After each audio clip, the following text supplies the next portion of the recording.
Hey everyone, welcome in CLAT Point and let's start today's The Hindu News discussion जो कि CLAT and other law entrance test आप देंगे जैसे कि A-लेट, CLAT PG, DOLLB, NLSET सभी के लिए इंपॉर्टेंट हो सकता है। आज पीपीटी हमारी नहीं बनी है एक्चुअली, बनी थी लेकिन किसी टेक्निकल इशू की वजह से वो सेव नहीं हुई और फिर जो है वापस से उसको बनाने में बहुत लेट हो जाता और आप लोगों की क्लास लेट हो जाती। इसीलिए आज का सेशन जो है हम डायरेक्टली न्यूज़पेपर से कर रहे हैं। प्लस अगर आपको सेशन अच्छा लगे तो प्लीज वीडियो को लाइक करिएगा, नहीं अच्छा लगे डिसलाइक करिएगा।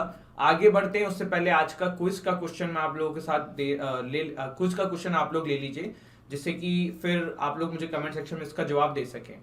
तो मेरा आज का जो क्विज का क्वेश्चन है आप लोगों के लिए वो ये है कि right to privacy as a fundamental right जो है ये पुट्टा स्वामी केस के अंदर आया था, हम सभी को पता है। बट किस आर्टिकल के अंडर में इसको रखा गया था और ये मुझे आप लोग कमेंट सेक्शन में बताने की कोशिश करिएगा। चलिए फिर शुरू करते हैं। आज के हम एडिटोरियल्स पे आते हैं जहां से हमारा आज का सेशन शुरू होगा। एक बड़ा अच्छा आर्टिकल यहाँ पे आया हुआ है related to the essence of time. अभी हुआ क्या है, देखो जुडिशियल इंटरवेंशन किया गया है इन महाराष्ट्र में जो अभी एक डिस्क्वालिफिकेशन की प्रोसेस जो है स्टार्ट करी गई थी महाराष्ट्र सरकार के द्वारा। महाराष्ट्र में क्या हो रहा है ये हमने ऑलरेडी 3-4 दिन से डिटेल में देख रहे हैं और आप सभी से मेरी रिक्वेस्ट है कि द हिंदू ना डेली बेसिस पे फॉलो किया करो। किसी दिन छूट भी जाता है तो किसी एक दिन बाद या उसके एक दिन कभी भी मतलब कवर कर लो, लेकिन छोड़ो मत, वो बहुत नुकसानदायी है आप लोगों के लिए, तो उससे बच के रहो। अब बात करते हैं हम आज के सेशन की द एसेंस ऑफ टाइम। पहला जो आर्टिकल है जो हम देख रहे हैं इसमें बात करी गई है कि जैसे जुडिशरी ने इंटरवीन किया। आपको पता है कि जुडिशरी ने कहा कि भैया टाइम ज्यादा दो। आपको मालूम है कि जैसे जुडिशरी ने कहा कि थोड़ा टाइम और दो और आप जो है 2 दिन के अंदर जो है डिस्क्वालीफाई नहीं कर सकते हो। तो इसके ऊपर ना द हिंदू में आर्टिकल आया जिसमें ये कहा जा रहा है कि जुडिशरी को इस तरीके से इंटरवीन नहीं करना चाहिए था। वैसे मैं आपको एक बात बताऊं, द हिंदू न्यूज़पेपर में एक और बड़ी हिपोक्रेसी है, वो ये है कि जब इस तरीके की चीजें जब करी जा रही थी खुद बीजेपी गवर्नमेंट के द्वारा किसी और स्टेट के अंदर, तब द हिंदू उसमें अगेंस्ट में डालता था कि जुडिशरी जो है इंटरवीन नहीं कर रही है और अभी जुडिशरी ने किया तो फिर यहाँ पे एक आर्टिकल आया है। पर ठीक है, हम थोड़ा सा यहाँ पे जो काम की चीजें आपकी एग्जाम के पर्सपेक्टिव से वो उठाते हैं। यहाँ पे इन्होंने एक केस की बात करी जिसका नाम है किलोटो हुलान वर्सेस जचिचू।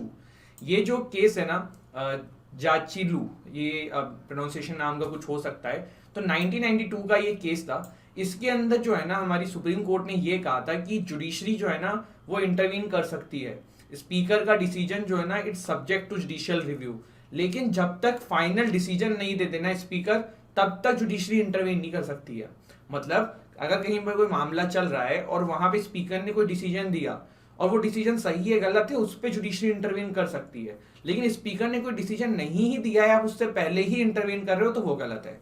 अब यहाँ पे क्या है, जो राइटर इसको कोट इसलिए कर रहे हैं कि अभी देखो महाराष्ट्र में जो आपकी स्पीकर थे उन्होंने कोई डिसीजन नहीं दिया था कि ये लोग जो हैं ये हट जाएंगे या नहीं हटेंगे, उससे पहले जुडिशरी ने इंटरवीन किया। तो वो चीज यहाँ पे जो है राइटर को खटकी है। एक और केस है जो राइटर ने यहाँ पे रखा है जिसका नाम है नबम रेबिया, 2016 का ये केस है।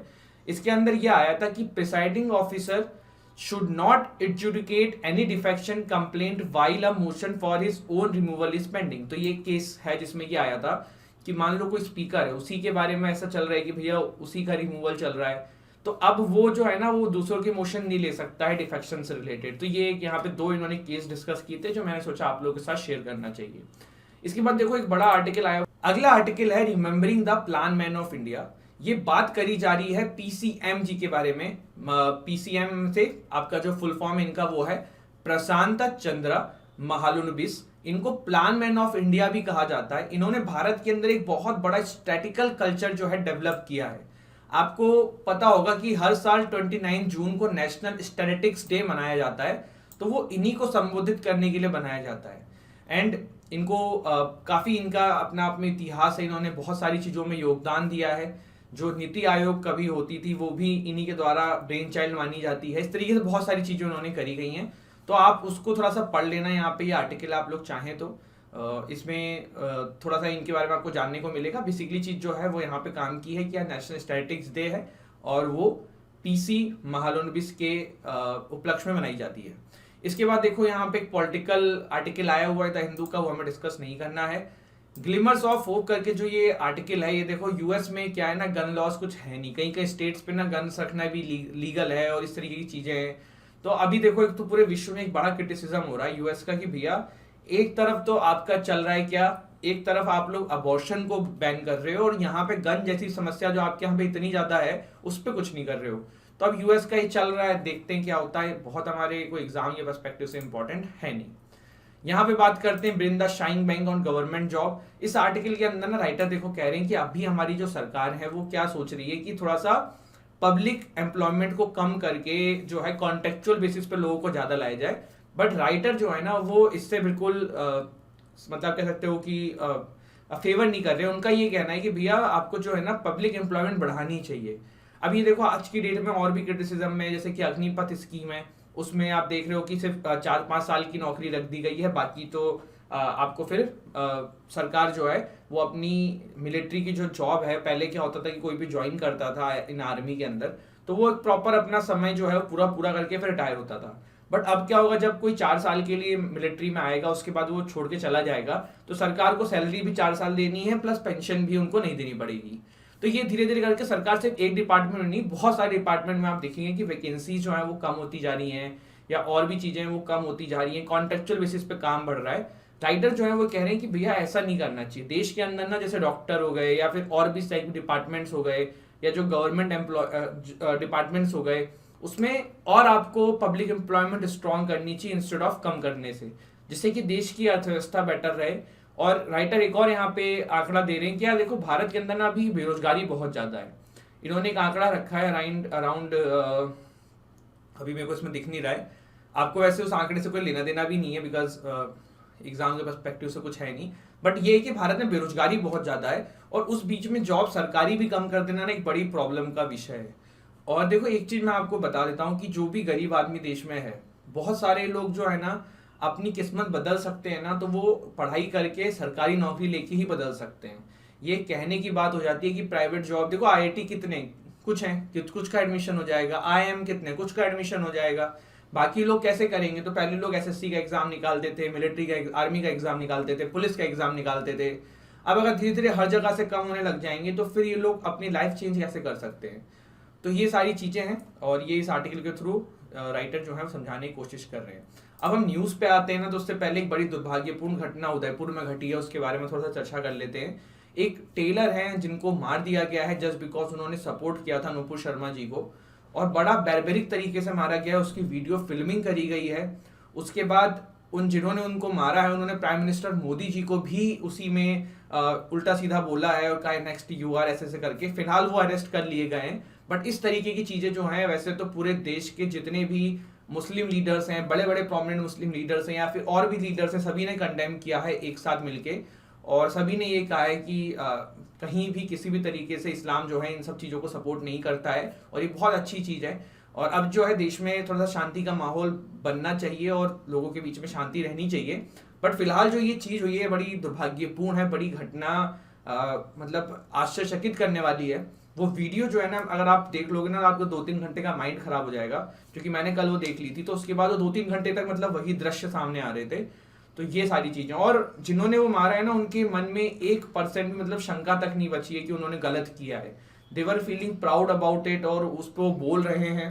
तो ये चीज जो है ये बड़ी चिंताजनक है और इस तरीके की सिचुएशन देश में नहीं होनी चाहिए। अब बात करते हैं BJP seeks floor test in house, CM makes fresh plea to rebels. ठीक है, ये तो चल ही रहा है, इनका चलता रहेगा। G7 to cap Russia's income from oil sales. देखो रशिया की इकोनॉमी जो है ना वो नेचुरल गैस के एक्सपोर्ट, ऑयल के एक्सपोर्ट में ही मेनली है, या फिर डिफेंस इक्विपमेंट्स के एक्सपोर्ट पे। अभी क्या है, रशिया की ऑयल पे डिपेंडेंसी बहुत सारी कंट्रीज की थी, धीरे धीरे यूरोपियन कंट्रीज कम कर रही है, लेकिन कब तक कितना कम कर लेंगी ये भी देखने की बात है। दूसरा ये कि कोई अल्टरनेट सोर्स जो है वो कितने में प्रोवाइड करा देगा। जैसे कि रशिया इंडिया को सस्ते दामों में दे रहा है तो हम तो ले रहे हैं, हम इनसे ऑयल ले रहे हैं, बाकी कंट्रीज का क्या होगा लेट्स सी। और पर एक कोशिश है, G7 कंट्रीज की कोशिश है कि डिपेंडेंसी खत्म करी जाए रशिया के ऊपर से, और जिससे कि रशिया को जो है ना इकोनॉमिकली मारा जाए। देखो एक सिंपल सी बात मैं आपको बता देता हूँ, किसी भी कंट्री को वॉर में हराना है ना तो वो हथियार से हरा नहीं सकते हो आप, उसको एक्चुअल में हरा सकते हो ना उसकी इकोनॉमी को हार्म करके।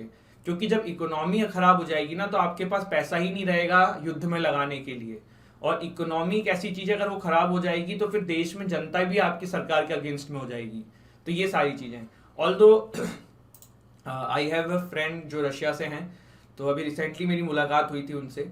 तो मेरे को ये चीज वहां पे पता पड़ा कि काफी सारी जनता जो है वो अभी जो उनकी प्रेजेंट सरकार है उनसे खुश नहीं है कि ये जो भी चीज हो रही है।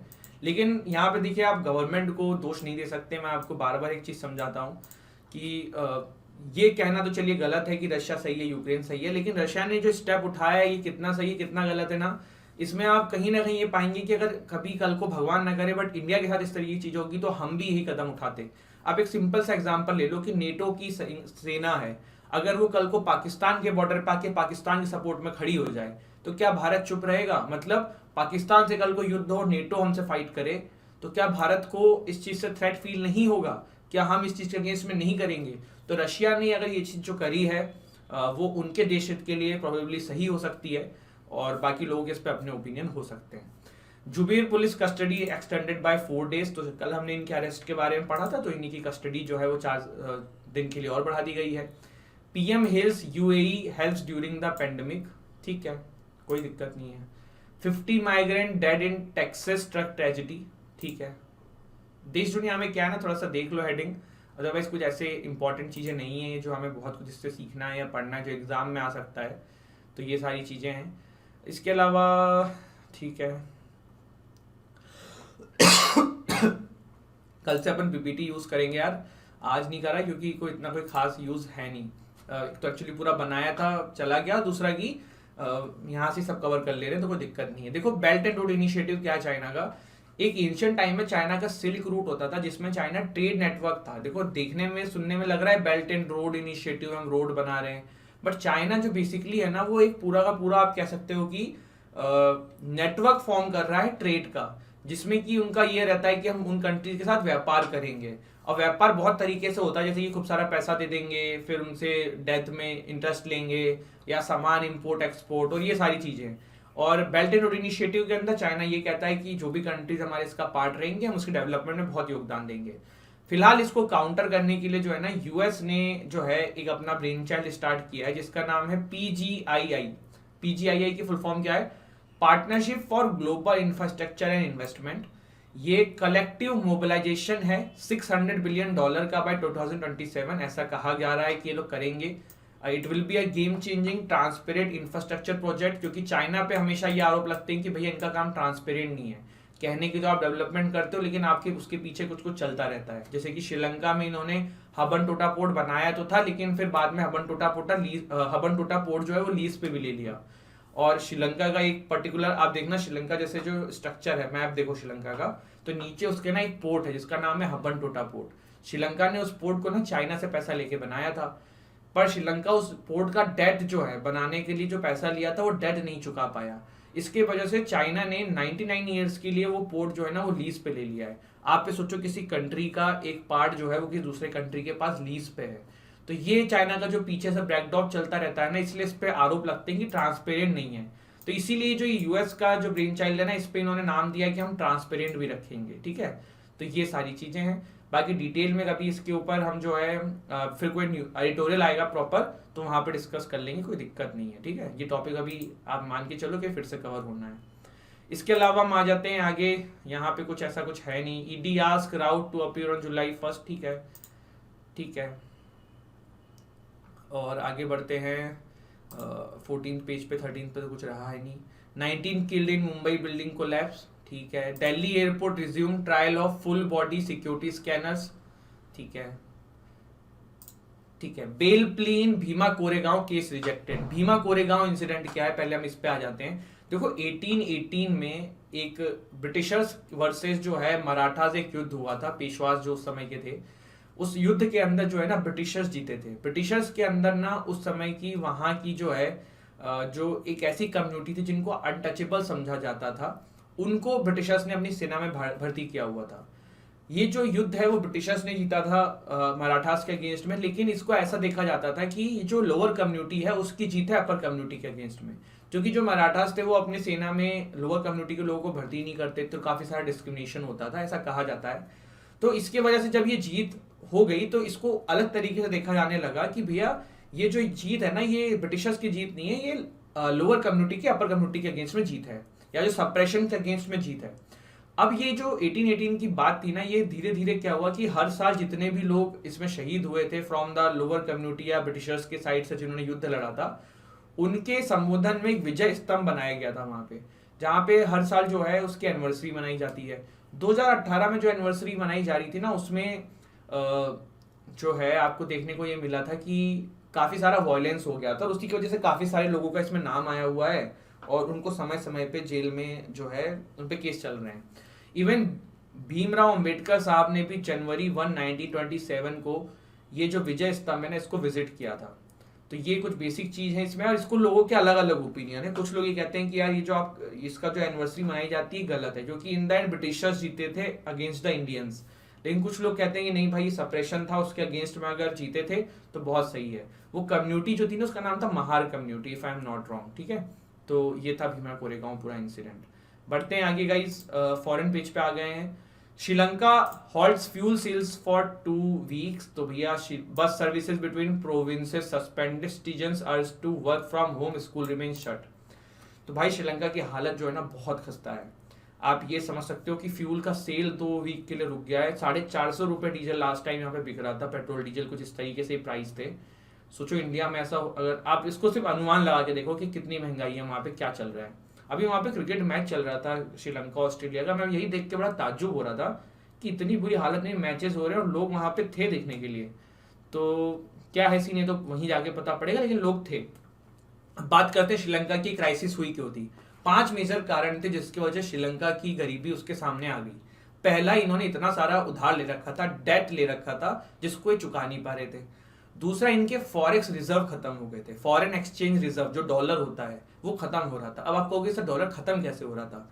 देखो, जब भी आप कोई कंट्री से ट्रेड करते हो, आप उनको सामान बेचते हो तो आपको डॉलर मिलता है, और जब आप सामान खरीदते हो तो आपको डॉलर देना पड़ता है। श्रीलंका ने सामान खरीदने पे ध्यान दिया, बेच नहीं पाए, जिसकी वजह से उनका डॉलर जो है, फॉरेन एक्सचेंज जो है खत्म हो गया। तीसरा, टूरिज्म। श्रीलंका की एक बहुत बड़ी इकोनॉमी का पोर्शन जो है ना, वो टूरिज्म पे डिपेंड करता है। अब क्या हुआ, कोविड के वजह से ना इनका टूरिज्म जो है बहुत ज्यादा प्रभावित हो गया, और इस वजह से श्रीलंका की हालत और खस्ता हो गई। चौथा कारण पे हम आते हैं। चौथा क्या कारण रहा जिसकी वजह से श्रीलंका की हालत हुई?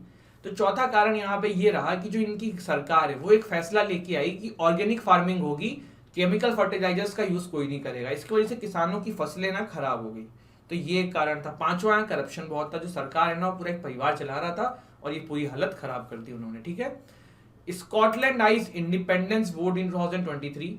Scotland government on Tuesday drew a battle lines for a legal and political tussle with the London as it announced plans to hold for a second independence referendum on October 19, 2023.